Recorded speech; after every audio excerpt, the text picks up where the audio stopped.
Receiving simulator transmission. Uploading transmitted feed. Initializing playback sequence. Alright Seipher, we're ready. Hey everyone, Seipher here, and welcome back to Seipher Plays Kingdom Hearts. In the last episode, we arrived at the end of the world, the dark world created by the destruction the Heartless have caused by consuming countless worlds.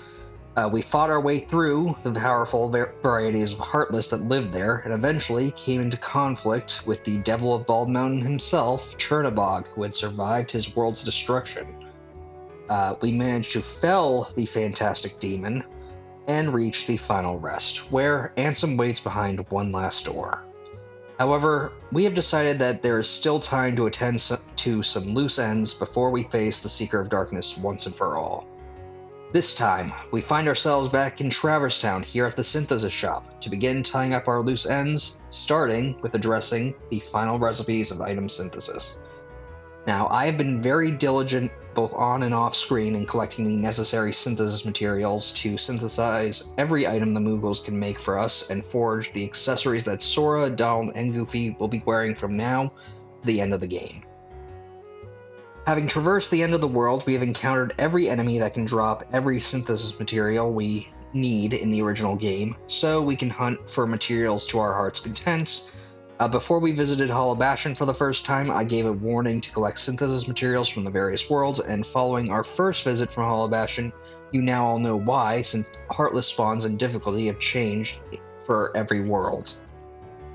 In the event that you did not heed my warning and now need to collect materials, I will now display on screen a chart with every synthesis material in the original game, along with every Heartless that drops them, worlds they can be found in both before and after rescuing Kairi and Hollow Bastion, and how many specific materials you need to make one of every synthesis recipe in the game.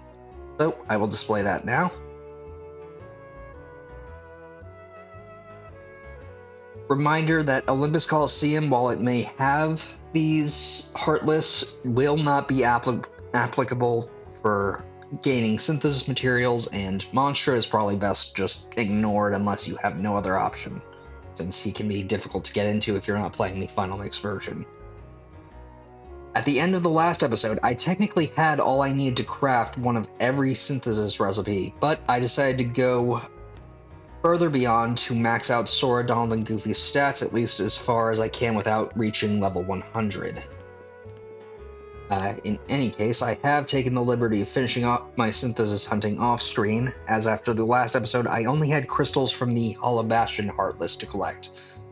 So before we actually do start synthesizing, I do have a few grind gains to go over, as you can clearly see from my levels compared to the previous episode.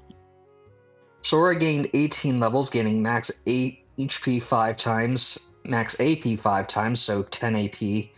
4 things of strength, 4 things of defense, and 1 thing of max MP. This is actually a benefit from either choosing the rod or shield. That was at, I believe, level 70? Or maybe it was 72, I can't quite recall. From his grinding, he got MP Rage, Critical Plus, Combo Plus, and Air Combo Plus. I could equip those combo pluses, but I think I'm actually going to want to take off any of the combo pluses for what we've got coming up. Donald gained 15 levels, gaining 2 things of max MP, 7 strength, and 6 defense, and Goofy gained 17 levels, gaining 7 things of defense, 7 things of strength, and 2 max AP boosts, so that gives him an additional 4, not that he needs it, because I believe with our equipment that he currently has, he has more than enough to equip everything that he could possibly learn in the original game. Anyway, now to get to synthesizing everything that we could possibly want. Mega Ether, Defense Up, Gaia Bangle, Heart Guard, 3 stars. Gotta get back in.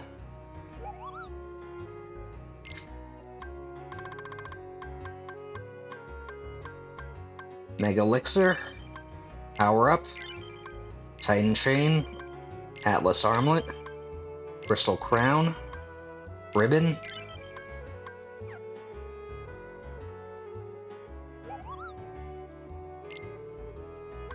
and finally, the Ultima Weapon as the last thing. So, with that, we have technically gotten everything, but because I wanted to go all out with stats, we're going to make a bunch of Crystal Crowns now, enough to have 9 in stock.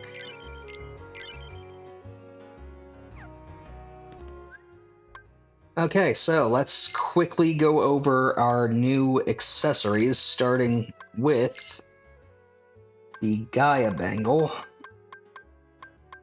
Basically just an improved Angel Bangle, HP and defense up quite a bit. After that,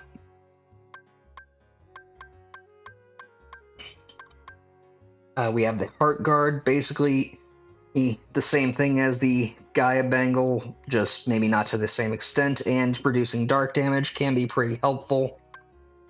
We've already gone over the Ribbon before. It is a pretty powerful accessory. Let's see where...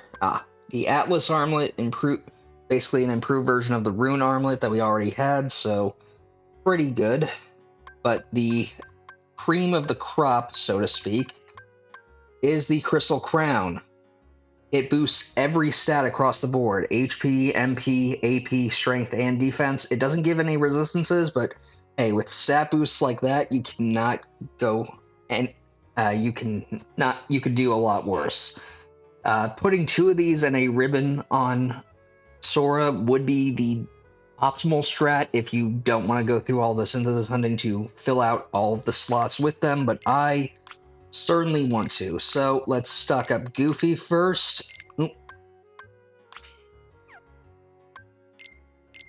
Then Donald.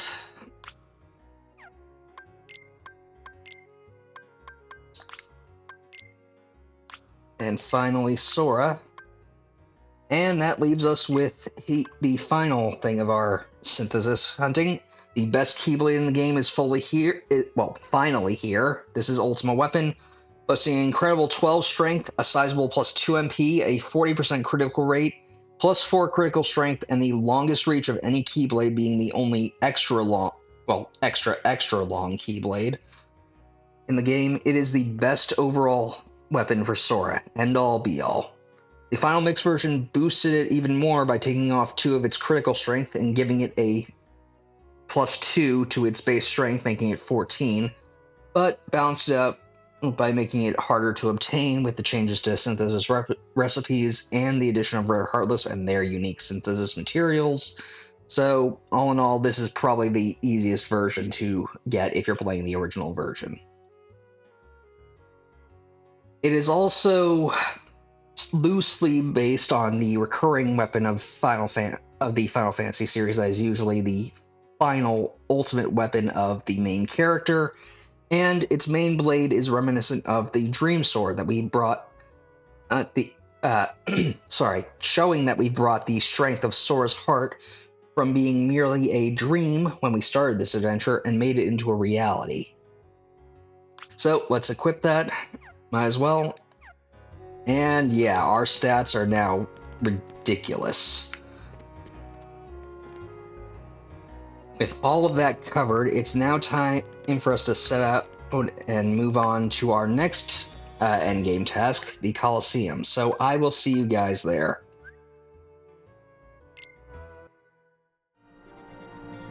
Alright, and as we saw during our adventures in the World Terminus, we have a new tournament that can be seen with this bracket here, and it is the final tournament and ultimate challenge of the Olympus Coliseum.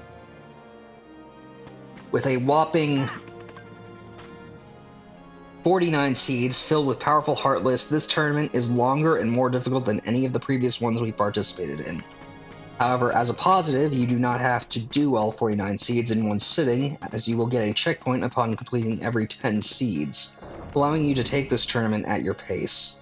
Now, given the sheer length of this tournament, I will be changing things up. I'm going to speed up the normal Heartless fights because at this point, we've seen all the varieties of Heartless and I've gone over their characteristics. That said, I will return to normal speed and explanations for mini-bosses and bosses that we will see throughout this tournament. So I will see you guys in just a bit. Enjoy the music and fast-forward footage.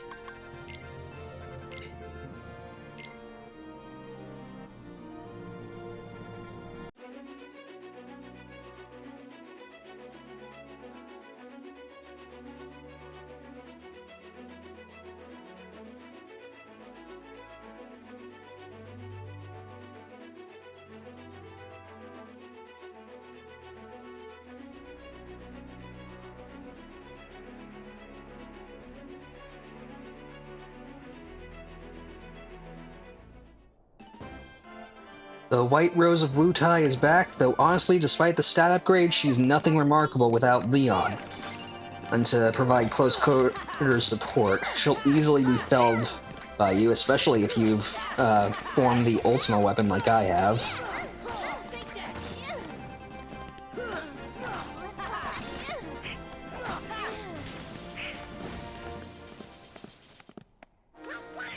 Nothing to it. Goofy obtained Genji Shield.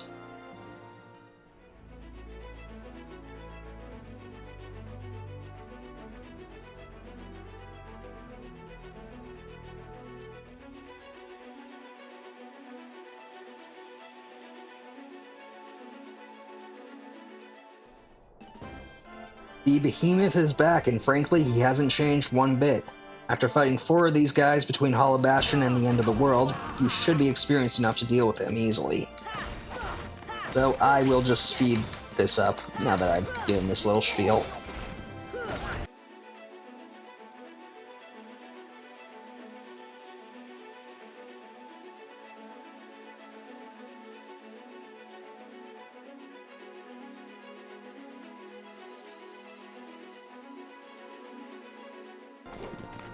Attain the power of ice. Blizzara has been upgraded to Blizzaga.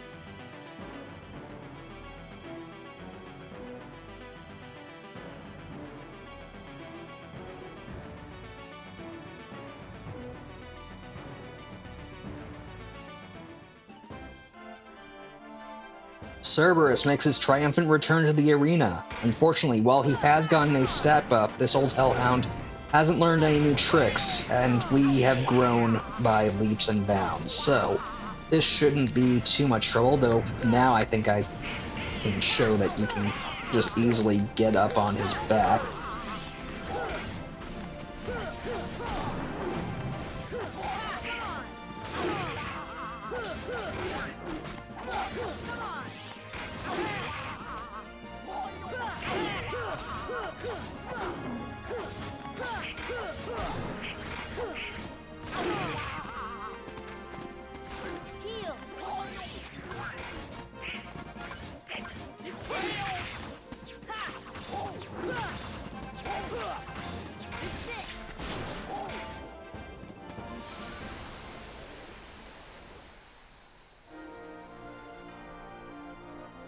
Nothing to it. Attain the power of Thunder. Thundara has been upgraded to Thundaga.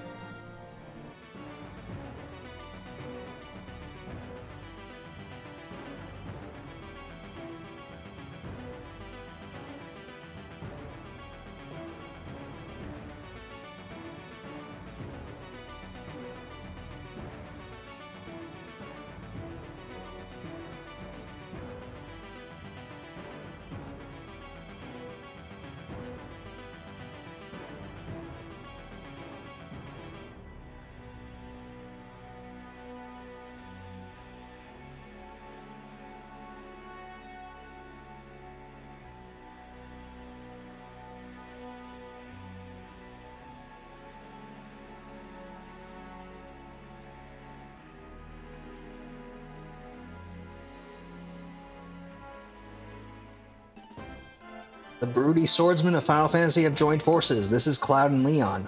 Like like Yuffie, they've basically gotten a stat buff. However, unlike Yuffie, they are scary when working in tandem. I recommend taking down Cloud first, as he has the least amount of HP and more range with his attacks, particularly that sonic blade of his.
All in all, they shouldn't be a tough fight. Sora obtained Lionheart.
Yo, hey, how you doing, everybody? Yeah, got a minute? Hades, Lord of the Dead, nice to see you. Hey, guess what? I got a place for you down under. The immortal cockroach of the Disney villain cabal, the Lord of the Dead, and the god of the underworld finally takes the field. Say hello to Hades. The most immediate thing to note about Hades is his health is not visibly dropping when we attack him at first. Do not be alarmed or discouraged. He is taking damage even if he is a god. His most desperate attack right now is this rotisserie that he's got going on, this wall of fire. Either glide around, super glide around to get away from it, or dodge roll just to keep close to him and rotate with it in the way that it's facing. His attacks mainly consist of the fire element. Kind of odd for a god of the underworld, but hey. He is throwing that fireball at us, but it can easily be parried, as I've shown.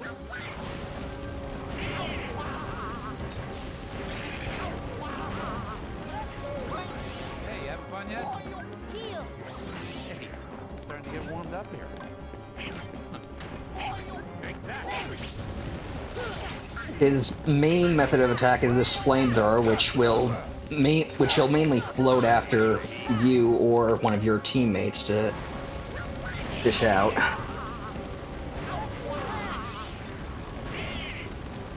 you having fun yet? That's it.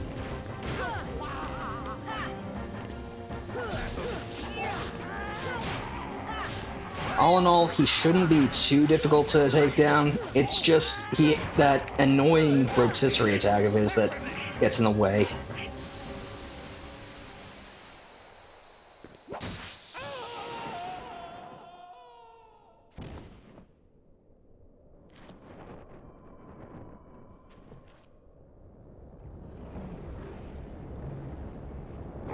Hey, what are you doing? Stop! Hey guys, get away from me! Oh, come on! Attain the power of stars. Gravira has been upgraded to Graviga. Obtained Ansem's Report 8. We now have all the Ansem reports in the original story. Well, the original game. Anyway, see you guys in a bit.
A living mountain stands as the final obstacle of the tournament. Say hello to the Rock Titan. Unfortunately, he is not all that much of a challenge, despite his impressive stature and pedigree in the myths of Disney's Hercules.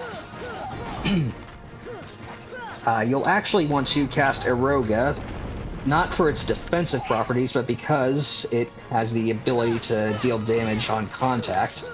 As you can see, we're getting tech points just for striking him once. Really, he's just a lot of HP, and not really all that much of a difficulty.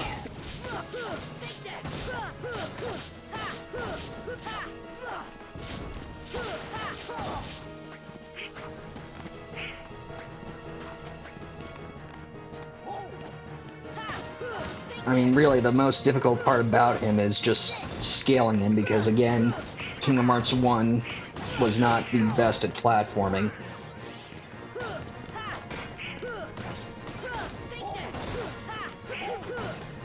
Honestly, Hades was a much more difficult fight.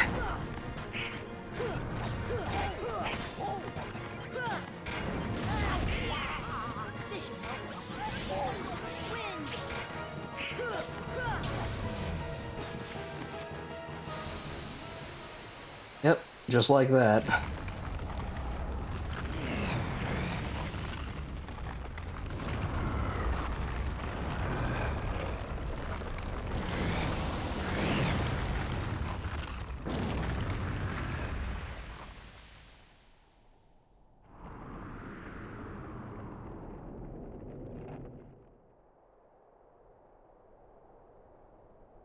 Oh yeah!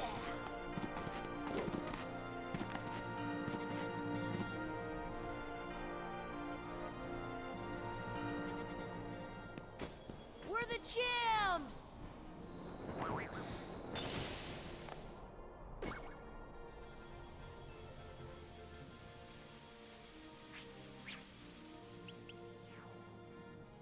Sora learned Trinity Limit, which is our reward for completing the Hades Cup. Now that we have completed it, we've unlocked the Sora Alone version of the Hades Cup, and after beating that, we will unlock the Time Trial. Unlike the previous Time Trial, this one will be 20 minutes, and you will definitely need that time to get through, as Hades can be really annoying if he decides to use his Desperation attack frequently, since he is invulnerable during it. For completing the Sora Alone challenge, you will get Donald's ultimate weapon, and for completing the Time Trial, you will get Goofy's ultimate weapon. I will not be doing either of these on screen, and not for a while, as I want to hold off to sort of show a certain other weapon, at least for Donald. And honestly, I'd rather save their ultimate weapons for the end of the game. Might as well give myself a little bit more challenge, since that was pretty easy and I am kind of over leveled considering all the grinding I did. That said, completing the Haze Cup, we've unlocked a number of goodies, but I will save going over all the abilities and items we've gained for the start of the next episode. With that, we've conquered the final tournament and defeated the entire cabal, but as we celebrate our victory, I've got a sinking feeling about Neverland. It was the closest neighbor to Hollow Bastion, and even though we've locked the keyhole and stopped the deluge of darkness from flooding out of it and potentially consuming the worlds, that keyhole was open for quite a while, and that darkness must have spread at least to its closest neighbor in Neverland. So the Heartless have gotten stronger, and that leaves me feeling a little uneasy about just staying away from it and taking care of Ansem. I mean, I know that the Heartless will be defeated if we take care of Ansem, but I think it would be best if we go pop in for a visit. Next time, we head off to Neverland and see if everything is okay. I want to thank you all for watching. Until next time, stay gold. Playback sequence terminated. Transmission disconnected.